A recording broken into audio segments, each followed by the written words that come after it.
नमस्कार, मैं सिर्फ देखिए केंद्रीय मंत्री स्मृति ईरानी आज पटना की राजधानी बिहार पहुंची थी और बिहार पहुंचने के साथ मीडिया कार्यशाला में भाग लिया था। उन्होंने बता दें आपको, बिहार के प्रदेश कार्यालय में मीडिया कार्यशाला का आयोजन किया गया था। उसी को संबोधन करने के लिए आज स्मृति ईरानी बिहार पहुंची थी। आपको बता दें, उसी मीडिया कार्यशाला में स्मृति ईरानी प्रधानमंत्री की योजनाओं पे प्रकाश डाला। उन्होंने तमाम जो प्रधानमंत्री की योजनाएं हैं उसके महत्वपूर्ण योजनाओं पे चर्चा की और बताया कि 2014 से पहले भारत की स्थिति क्या थी और अभी क्या है भारत की स्थिति। पहले आप इस वीडियो में सुनिए कि स्मृति ईरानी क्या कहते नजर आ रही है। प्रधानमंत्री जी को अयोध्या की पुण्य नगरी में एक बहन के घर चाय पीते देखा। 10 करोड़वीं उज्ज्वला की लाभार्थी। हमारे देश में कभी एक कल्पना नहीं थी कि गरीब की रसोई से धुआं छटेगा। अटल जी कहते थे, अंधेरा हटेगा, कमल खिलेगा, और खिला ऐसा कि अंधेरा भी हटा और धुआं भी छटा। किसी ने कल्पना नहीं की थी कि 10 करोड़ गरीब परिवारों को गैस का सिलेंडर मुहैया कराया जाएगा और उज्ज्वला 2 में तो गैस के सिलेंडर के साथ साथ चूल्हे की व्यवस्था भी भारत सरकार करती है। ये चिंता कभी नहीं की गई इस देश में। ये चिंता करने वाला एक गरीब माँ का बेटा, जिसने अपनी माँ को गरीबी में संघर्ष करते देखा, उस गरीब माँ के बेटे ने संकल्प लिया कि कोई भी गरीब परिवार इस संघर्ष से और नहीं गुजरेगा। लेकिन मोदी इस संकल्प में अकेले नहीं थे। संजय भैया को याद होगा आज भी वो मंजर, जब नरेंद्र मोदी ने राष्ट्रीय आह्वान किया था, हर हिंदुस्तानी से कहा था कि आप अगर हो सके तो अपनी सब्सिडी छोड़ दीजिए ताकि गरीब को मैं सब्सिडी दे पाऊं, गरीब का सहयोग कर सकूं। 1 करोड़ हिंदुस्तानियों ने हमारे प्रधानमंत्री पर विश्वास जताया, जिसके चलते मोदी ने कहा था तुम 1 कदम चलोगे, हम 10 कदम चलेंगे। 1 करोड़ लोगों ने अपनी सब्सिडी छोड़ी, 10 करोड़ गरीब परिवारों को उज्ज्वला की सौगात मिली। सिलेंडर पर विशेष मेरा फोटो लगाते हैं। अब मैं तो उनकी सबसे बड़ी दुखती रग हूं। भारत के इतिहास में कांग्रेस के गढ़ में घुसकर गांधी खानदान और कांग्रेस के राष्ट्रीय अध्यक्ष को हराना, वो भी भाजपा की साधारण महिला कार्यकर्ता, ये जीवन भर उनके लिए नासूर बनेगा, मैं जानती हूँ। लेकिन प्रश्न भाजपा के कार्यकर्ता ये करते हैं कि जनवरी 2014 में जब कांग्रेस का शासन था तब सिलेंडर 1240 रुपए का क्यों था भैया?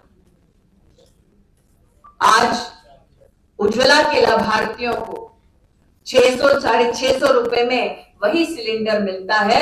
लेकिन 2014 जनवरी में ना कोई कोविड था, ना कोई महामारी थी। महामारी के बावजूद विषम परिस्थितियों से गुजरते हुए हमारे देश ने गरीब का साथ नहीं छोड़ा, क्योंकि प्रधान सेवक नरेंद्र दामोदर दास मोदी है।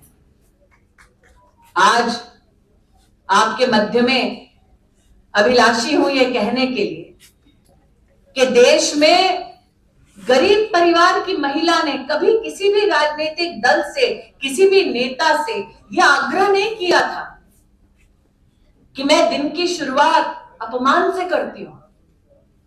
भाइयों की संख्या इस सभागार में ज्यादा है, इसलिए मर्यादा में कहना चाहूंगी कि सोचिए उस परिवार की दशा, जहां गरीब बेटी, बहू, बहन, वृद्ध मां सूर्यास्त का इंतजार करती, खुले में शौच में जाती, अपने आप को आंचल से ढांकती ताकि सड़क से अगर कोई गाड़ी गुजर रही हो तो उस गाड़ी का प्रकाश उस पर ना पड़े, उसकी इज्जत ना उछले। एक भी गरीब औरत ने इस देश में कभी किसी नेता से ये उम्मीद नहीं लगाई थी कि गरीब के घर में शौचालय बनेगा।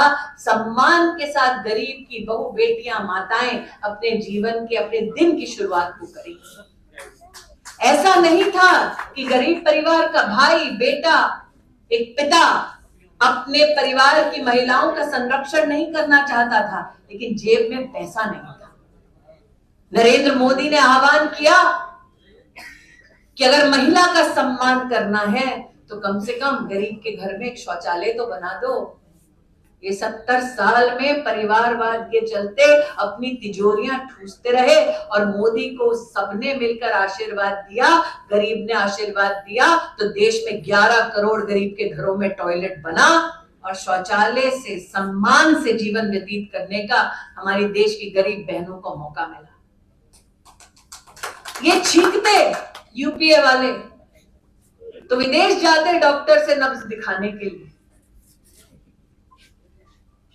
और मोदी ने क्या कहा कि इस देश में अगर गरीब बीमार पड़े, और जो लोग गरीबी से गुजरे हैं वो जानते हैं कि घर का मुखिया अगर बीमार पड़ जाए तो जितने भी घर में पैसे हैं वो फूक जाते हैं, अगर जमीन है तो वो बिक जाती है, धर्मपत्नी के जेवर बिक जाते हैं, और पूरी बीमारी का खर्चा उठाते उठाते गरीब और गरीबी में धंसता जाता है।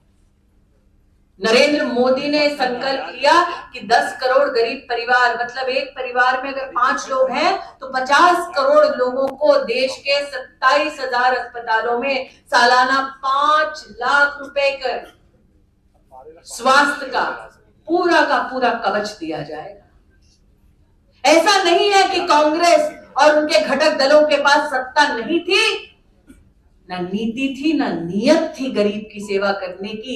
ये नियत मोदी में है, नीति मोदी ने रची, और इसलिए आज विश्व का सबसे व्यापक बृहद स्वास्थ्य अगर सेवा का कोई कार्यक्रम है तो वो आयुष्मान भारत योजना है।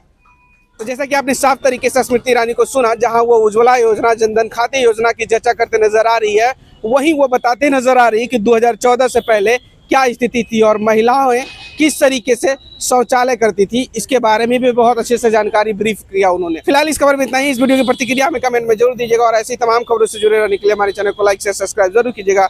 धन्यवाद।